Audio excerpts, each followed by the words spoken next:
You've all heard me over the past few years explaining pain body. I want to give you now a very funny story of my own pain body in the past few days. But for the new people, pain body is basically every single emotion that you didn't accept or every single situation you didn't accept since the beginning of time is on your body today. So if someone sends you a nasty text message, that roar, you want to lose the head, you want to kill them. Or some people mightn't have an active pain body, but you go, oh, I don't know trouble, right? So we call it losing the head, okay? So we were all going away. My brother was doing the most difficult Ironman in the world just this past weekend in Lanzarote.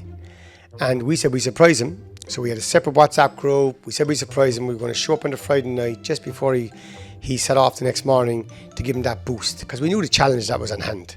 So we arranged everything. A busload of us on the way to Lanzarote. We had to go through Dublin. We were on the way up to Dublin, and unfortunately there was a crash on the road, and it was a very serious crash. So the whole place came to a standstill. Now I'm travelling to Dublin for a long time. I've never seen the whole place come to a standstill. Well, 3 hours later, we didn't move. We were on the verge of missing the flight, and there was fierce panic. Now, if you're going to Spain for 2 weeks, it's fine, you miss a day. We were coming home Sunday, this is Friday, and we really wanted to go to see my brother. So then I went up to him at the end, and I said, listen, go out to that lane, and we have to have a few words, and he went out to the lane. We made it to the airport in 17 minutes. We missed the flight. So if he did it earlier, we would have definitely made the flight. As you can imagine now, we missed the flight and the pain body was activated and a few of us were starting to kind of get a bit edgy. 8 hours now on the bus going to Dublin. So other people were saying that there's not a flight tomorrow morning. We queue up in the Ryanair. Some wanted to go home. I said, let's go home. This is not going to work. And besides all this now, my kids going to the airport call me airport dad. Because when I go to the airport, I'm normally relaxed. I go into a different gear, get on the flights, I can go 100 miles an hour, and it's a big trigger for me, airports, because I'd be very organised and I could get more excited than normal. So I was getting to the airport, and then we had to queue up. There were some flights available to Lanzarote the next day. So we got there, we had to wait an hour in the queue, Ryanair queue. We got to the top of the queue, all the flights were gone. So my friend, one of my friends, Mickey was there, he said, I'm gone, I'm going. And next thing I says, I'm going to go too. So I thought everybody would say, we're going to go. Remember my brothers in Lanzarote, and because the flight was full, there was 2 on standby. I said, there's no way we're going to get, there was 9 of us on the flight. And the girl said it too. The girl said, if it was a European flight, day to day, you'd have some chance. This is Lanzarote, family holidays, just probably you won't get a 9. So I didn't want to have half people to get through and half not. I said, we all come together, we go home together, my brother will understand. Nobody listened to me. Everyone started to ignore me. Okay, my sister, my partner, literally ignored me. I was losing the head. I remember saying to Mickey, no one's listened to me, because I know I've seen it. And he goes, make up your own mind. Well, my head was gone. I had to walk away from everyone. I said, oh my God, tonight. And I went back to him, I goes, nothing makes sense. I'm all about making sense. It's not practical. And at this stage, now there was a few saying, here he goes, he's gone. There I am now, meant to be teaching this stuff, doing seminars, doing retreats. My head was gone. I remember my partner, Brett, said to me, hold the vision. I said, hold the fucking vision. I said, my head is gone. There's no vision, head is gone. Because we're going to be up all night. There's no hotels available in Dublin. We're going to be awake all night. Then Roy and Manny says, we're going to fly into Fuerteventura. I goes, what? They're going to go to Fuerteventura because there's no flights here, we'd have a better chance. I mean, there was chaos in the airport. My head was gone. I mean, no, talk about high negative. I was ready to kill. I says, oh my God, tonight. The 2 things that catch me, airport and sleep. I says, now I'm going to be without. I'm up at the airport, I'm demented, and I'm not going to get any sleep. No one listened to me. They talked me around. They booked the tickets. I started giving out to all of them. He said, I told you didn't want to book the tickets. They said, come on, so we change them. I said, we can't change them now. Tried to get one hotel, booked out. We got back in, got the hotel, back to the hotel. No aircon. Oh my God. The room is like a furnace. I'm on about now, like fire. I said, there's going to be no sleep in here. I said to Breffney, I'm going to bed. My head is gone. Into bed, trying to get to sleep, no sleep for the hour, tossing and turning for the whole night, barely slept.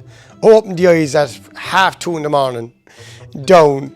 They set off over to Lanzarote, got to the airport. Breffney and Yvonne made a beeline and Sinead to the one at the top. I think we skipped 2 people and all. We got on the flight, then Tommy and Sinead didn't get on, and my pain body just about to go again. I told you we should all went together. Head was gone again. Next thing, Sinead and Tommy rocks onto the airport. They got on. So we were all buzzing. So I was starting to relax a bit. And I said, oh God, tonight. You know, we landed over there. Brian, man, he got on, I think, trains and boats. They landed there. And you know what? Like, I had to take one on the chin. The whole next few days was mocking me. So I said, I'm officially retiring from Hello, my friend. All the girls can do the seminars in the future. They can all do the retreats because I said my head is gone from it. You know what? So what's the moral of the story? You don't get this right all the time. There's nobody about being perfect. I'd love to hear emojis. I'd love to hear egg tolls when they lose the head, you know, because I lose the head. Do I lose it all the time? Absolutely not. But do I lose it sometimes? Of course I do. Of course I do. My head went. I wasn't shouting at people, but I was close to it. But I was gone inside. I couldn't hold the vision. This is very important now. But everybody else held the vision around me. They were all seemed to be grand. I was the worst affected. So when you can't hold the vision for yourself, when everyone else holds the vision, because the chances we were told of us getting on that plane was about 5 or 10%. People pulled out in the morning. People actually checked in. There was only 2 spaces available. So people actually never turned up without even notifying them. And we got on. Like, there's no coincidence with this stuff. The law of attraction is working all the time, not part-time. So as I said in one of the other videos, hold that vision. Play the make-believe games. See from the end. And sometimes when you can't do it, somebody else will do it. And you know what? We had the best laugh ever. We got over there. We sent a video to my brother. He couldn't believe we were coming. He gave him a boost before we arrived. We got there. He came down off the mountains. Like, Lanzarote is the hardest Ironman in the world. And up and down the mountains. When he came off there, we landed at 10. We were there for him. We were there for his buddy Eddie. Eddie, a few months ago, had a crash on the bike and had like very serious and challenging things that happened to him. They thought he'd never get on the bike again. He came back and his comeback was on the bike. His other buddy Stephen, who was doing the challenge with Glen, losing weight, lost 4 stone in the past few months. He was there. We had to cheer them all on. We didn't care about tiredness. We had to walk through it with all the flags, with all the whistles, with everything. We'd one of the best days ever. So like, through it, like, it was one of the most challenging things that we done. It turned out to be one of the best weekends of our lives. We said like hangover part 5, you know. So sometimes you'll be going through stuff and, you know, push through it. Sometimes when you can't push through it, your friends will push through it for you. But it's not about getting it right all the time. It's not about having the perfect life. It's about, you know, owning it. And so when I came back from that, I owned it. We're still slagging about it, we're having the laugh and the joke about it, because it's me today, it'll be someone else next week. Life is for living. Again, when you go down the spiritual path, don't try to be perfect. Don't try to be somebody you're not. If you lose the head, you lost the head. So what? So what? I've lost them many times and I owned up to it. By you doing that, you're helping somebody else. So I hope by me sharing this today can give you a bit of hope too. Stay on this track. Practice each day. It's not about getting it perfect. It's about making progress. Have a good day.